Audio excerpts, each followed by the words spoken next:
In this video, you will learn about citations, their purpose, and how to use them.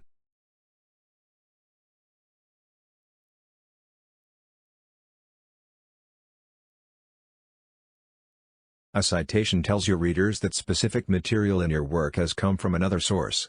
It gives credit to the source and provides the readers information such as author's details, the title of the work, the page numbers of the material you are borrowing.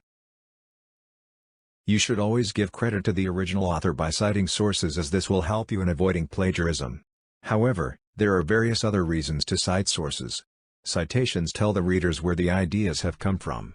Not every source is accurate or factual.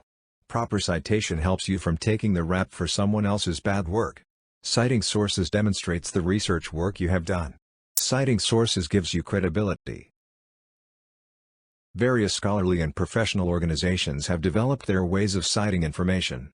Some of the most commonly used citation styles include the APA, the American Psychological Association, and the MLA, Modern Language Association. Some other citation styles are Turabian, Chicago, published by the University of Chicago, CSE, Council of Science Editors, Harvard, and IEEE, Institute of Electrical and Electronics Engineers. You need to use the citation style appropriate for the field you are writing for. For instance, various social scientists use APA citation style. The reason for this is that the in-text citations include years. For social scientists, year the research conducted is important.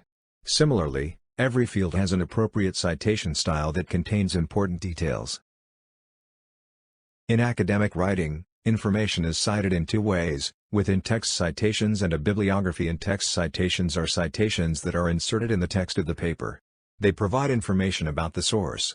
To avoid plagiarism, you must cite every piece of information that you have obtained from other sources. Bibliographies are called different things based on the citation style you are using. For instance, it is called the Works Cited page in MLA and the References page in APA. You should always cite when you use quotes, you paraphrase, you use an idea of someone else, when you refer to someone else's work. Thank you for watching the video. Please like, share and subscribe.